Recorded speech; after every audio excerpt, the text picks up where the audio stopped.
কিডনির ভিতরে সমস্ত শরীর পরিবর্তন। লাং কি করেছে জানেন? বাতাস থেকে অক্সিজেনটা ধরে সাথে সাথে তার পাশ দিয়ে বয়ে যাওয়া রক্ত সঞ্চালন লাইনে অক্সিজেনটা পাস করে দিয়েছে। তাহলে প্রতিটা শ্বাসে অক্সিজেনটা কোথায় চলে গেল? হার্টে। আবার একটা হার্টে না, ব্লাডে। কোথায় চলে গেল? হার্টে। আবার একটা শ্বাস নেন।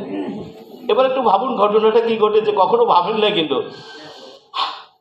অক্সিজেনটা ব্লাডে চলে গেছে। বলছে টোটাল প্রক্রিয়াটি সম্পন্ন হয় 1 সেকেন্ডের 1000 ভাগের 1 ভাগ সময়ের মধ্যে। জোরে একটা হাতে 1 ভাগ। শুনে রাখুন, আপনার ডাক্তার আপনার বাসা থেকে অনেক দূরে, হাসপাতাল আরো দূরে, দিল্লি বোম্বে আরো দূরে।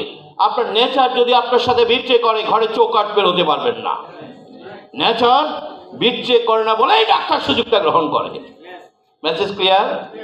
তাহলে ব্লাড যখন অক্সিজেনটা ব্লাডে চলে গেল, টোটাল ব্লাড ভলিউম আছে 5 থেকে 6 লিটার। এমবিবিএস পড়ার দরকার নেই ভাই, কথাগুলি মনে রাখেন। কত লিটার? 5 থেকে 6 লিটার। সেখানে 3টা রক্তকোষ রয়েছে, white blood, red blood, platelet. প্রত্যেকের কাজ আলাদা আলাদা। রেড ব্লাডকে দায়িত্ব দেওয়া হয়েছে কাকে? রেড ব্লাডকে দায়িত্ব দেওয়া হয়েছে লাংসের বাতাস থেকে অক্সিজেনটা ধরে যখন ব্লাডে পাস করবে, তোমার কাজ হচ্ছে সেটাকে ধরে ফেলা। তাহলে প্রতিটা শ্বাসে অক্সিজেনটাকে ধরলো রেড সেল। প্রতিটা শ্বাসে অক্সিজেনটাকে ধরলো রেড সেল। আজকে ভালো করে শুনে রাখবেন, পৃথিবীর সব ডাক্তাররা রোগীদের সব সময় ব্লাড মনিটরিং করে। কেন? সবকিছুর আগে কি মনিটর করে? ব্লাড। কেন জানেন? তিনি এই যে আমি যে কথাটা বললাম, তিনি সেটা দেখেন যে প্রতিটা শ্বাসে প্রয়োজনীয় অক্সিজেনটা ব্লাডে এসেছে কিনা। জোরে একটা হাততালি চাই ওটা দেখার জন্য। তিনি এটা কেন দেখলেন সে উত্তর আমরা দেব। তাহলে রেড ব্লাড অক্সিজেনটা ক্যারি করে কোথায় নিয়ে যাবে? হার্টে। আপনার হার্ট প্রতি মিনিটে 70 থেকে 72টা বিট করে 5 থেকে 6 লিটার রক্তকে 1 মিনিট সময়ের মধ্যে 2 বার পুরো দেহ ঘুরে নিয়েছে। একবার কত কিলোমিটার? 1.5 লক্ষ। 2 বার? 3 লক্ষ। আবার শুনুন, আপনার হার্ট এই যে বসে আছেন, আমি কথা বলছি, কি গান করছে? আপনার হার্ট প্রতি মিনিটে 70 থেকে 72টা বিট করে 5 থেকে 6 লিটার রক্তকে 1 মিনিট সময়ের মধ্যে 3 লক্ষ কিলোমিটার রাস্তা ঘুরে নিয়ে আসে। কিছু বুঝছেন না? বুঝেন? হ্যাঁ, এই যে বসে আছেন এই কাজটা হচ্ছে। তাহলে আমি শ্বাস নিলাম, লাংসের অক্সিজেনটা ধরে ফেললো, ব্লাডে পাস করলো, রেড ব্লাড ধরে ফেললো, হার্টে নিয়ে গেল, হার্ট পাম্প করে সারা শরীরে ছড়িয়ে দিই। ভাই ঘুমে জাগরণে ঝগড়া করছেন, মারামারি করছেন, সবাই কাজটা করছে কিনা বলেন? সবাই কিন্তু দমটা নিয়ে নিচ্ছি। কেন নিচ্ছেন? বিজ্ঞান বলছে মাত্র 1.5 মিনিট যদি আপনার কোষ অক্সিজেন না পায়, আপনার কোষের মৃত্যু ঘটবে। সৃষ্টিকর্তা এই রহস্য জানতেন, তাই তিনি ঘুমে জাগরণে আপনাকে আমাকে দম নেওয়ার ব্যবস্থা রেখেছেন। জোরে একটা হাততালি দিয়ে যান। কয় মিনিট? 1.5 মিনিট। সৃষ্টিকর্তা এই রহস্য জানতেন, এই জন্য দম নেওয়ার ব্যবস্থা করেছেন। তাহলে একজন মৃত মানুষের সাথে জীবিত মানুষের পার্থক্য কোথায়? মৃত মানুষ দম নিতে পারে না। দম নিতে পারে না মানে কে নিতে পারে না?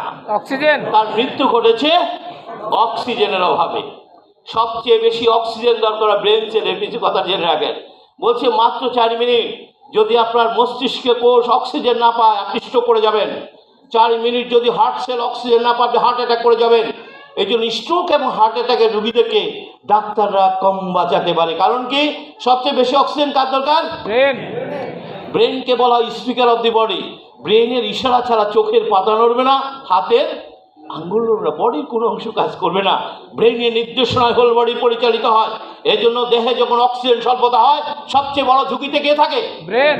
এবং মানুষের মৃত্যু ঘটে। বলুন তো দেখি, একজন মানুষের মৃত্যু ঘটে ডাক্তারের অভাবে না অক্সিজেনের অভাবে? অক্সিজেনের অভাবে। আমরা কি বলি? আরে সময় মতো যদি অ্যাম্বুলেন্সটা,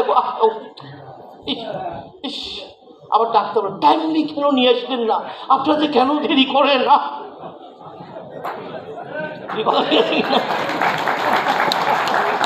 মনে রাখবেন, আপনার মৃত্যু আমার মৃত্যু হাসপাতালে হোক আর বাসায় হোক, মৃত্যু ঘটবে অক্সিজেনের অভাবে। আইসিইউতে মানুষের কেন মৃত্যু ঘটে?